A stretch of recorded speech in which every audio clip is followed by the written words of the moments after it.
नमस्कार।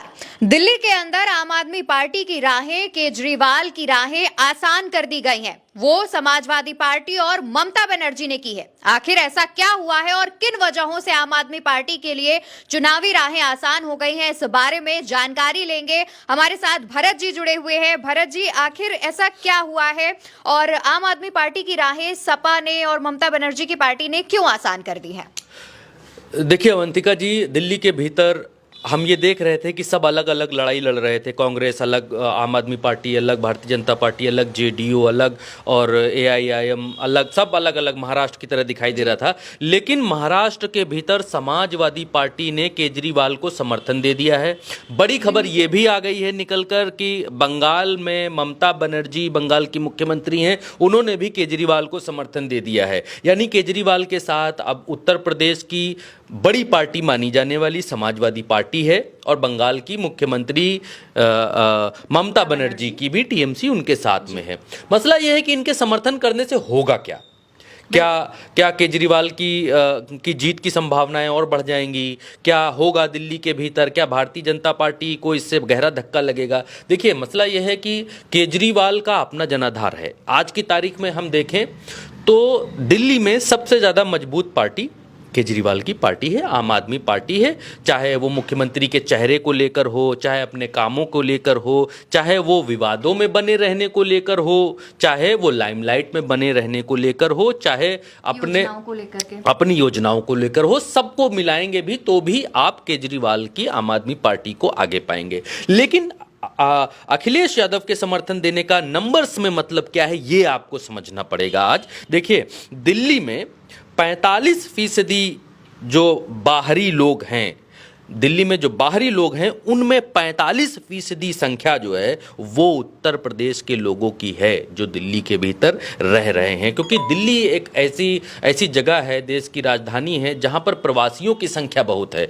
प्रवासियों मीन्स पूर्वांचल के लोग, उत्तर प्रदेश के ही जो भाग है पूर्वांचल, उत्तर प्रदेश, अवध के लोग, बिहार के लोग, बंगाल के लोग और पूरे देश से आके लोग वहां पर रोटी रोजगार के लिए बसे हुए हैं। तो 45% आबादी ऐसी है दिल्ली की जो अकेले यूपी की है। 45% आबादी बाहरियों की जो आबादी है उनमें 45% आबादी उत्तर प्रदेश की है और 28.5 लाख लोग, 28.5 लाख लोग बंगाल अकेले जो हैं वो दिल्ली में हैं। 28.5 लाख लोग और 27 लाख लोग जो यूपी के हैं वो महाराष्ट्र में हैं और यूपी के ही 28 लाख लोग, 28 लाख बहुत बड़ी संख्या है, दिल्ली में रह रहे हैं उत्तर प्रदेश के। और ये फीसदी में जाएगी तो 45% के आसपास हैं बाहरियों की, प्रवासियों में 45% हिस्सा उत्तर प्रदेश का होता है। यानी कि महाराष्ट्र में भी उत्तर प्रदेश के लोगों का इतना बड़ा हिस्सा नहीं रहता जितना बड़ा दिल्ली में रहता है। ममता बनर्जी ने समर्थन किया केजरीवाल का, तो उनका क्या प्रभाव पड़ेगा, उनका यहाँ पर क्या है? लोग ये पूछते हैं कि उत्तर प्रदेश में अखिलेश यादव ने समर्थन कर दिया तो अखिलेश यादव की पार्टी का क्या जनाधार है दिल्ली में?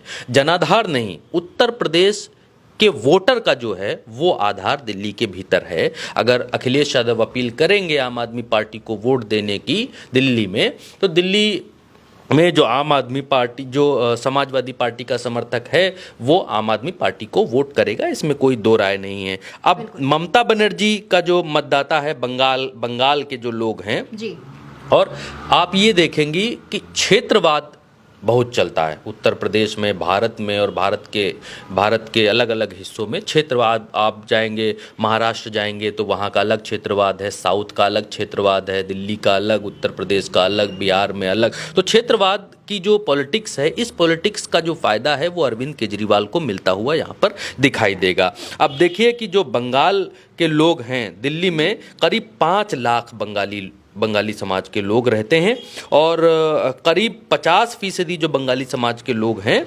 वो सीआर पार्क के आसपास रहते हैं। और इसके अलावा आरके पुरम, गांधीनगर, तिमारपुर, मुखर्जी नगर, पश्चिम विहार, ये जो इलाके हैं, इन इलाकों में बंगाल के रहने वाले लोगों की संख्या बहुत ज़्यादा है। तो 5 लाख लोग बंगाली दिल्ली में रह रहे हैं, बंगाल के लोग रह रहे हैं, 28 लाख लोग उत्तर प्रदेश के रह रहे हैं।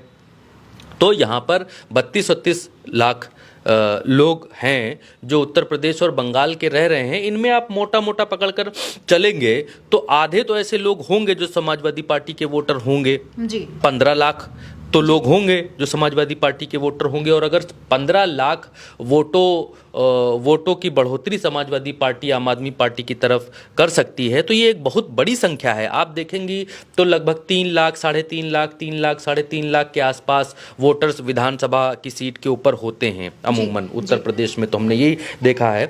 तो अगर 3 लाख वोटर्स होते हैं जो डिसाइड करते हैं कि भाई कौन जीतेगा कौन हारेगा, तो 30 लाख लोगों के आप बांटेंगे तो 3 दाम 30, 10 सीटों के ऊपर प्रभाव ऐसे ही पड़ता हुआ दिखाई देता है। बिल्कुल। तो अखिलेश यादव के जिस तरीके के रिश्ते अरविंद केजरीवाल से हैं, या अखिलेश यादव के रिश्ते ममता बनर्जी से हैं, ममता बनर्जी के केजरीवाल से हैं और केजरीवाल के अखिलेश यादव से हैं, तो ये दिखाता है कि उत्तर प्रदेश में आम आदमी पार्टी ने अखिलेश यादव की मदद की। अखिलेश यादव से मिलने भी केजरीवाल आए, संजय सिंह भी मिले। अब बारी समाजवादी पार्टी की है, समाजवादी पार्टी दिल्ली में केजरीवाल की मदद कर रही है। तो आज की तारीख में हम ओवरऑल देखेंगे तो केजरीवाल का पलड़ा दिल्ली में भारी लगता हुआ दिखाई देता है। हालांकि अगर कोई नेता जेल जाता है या उसकी छवि धूमिल की जाती है या जो अपने आप को ईमानदार बताता है उसको कट्टर बेईमान बताने की कोशिश की जाती है, तो भाई 10 साल की एंटी इनकम्बेंसी का असर एक सरकार पर होता है, वो कोई भी सरकार हो। लेकिन उतना ज़्यादा असर दिल्ली में केजरीवाल के ऊपर होता हुआ दिखाई नहीं दे रहा है। और केजरीवाल भी इस फन के माहिर खिलाड़ी हैं कि उनके ऊपर जब भी कोई आरोप लगता है तो उसको बहुत गंभीरता से उसको टैकल करते हैं। जैसे उनके ऊपर सबसे बड़ा आरोप इस समय लगा हुआ है दिल्ली में कि उन्होंने अपना घर बना लिया, उसमें टॉयलेट सोने का लगवा लिया, टोटियां सोने की, और पर्दा लगा लिया, 88 इंच का टीवी लगा लिया, स्विमिंग पूल बनवा लिया।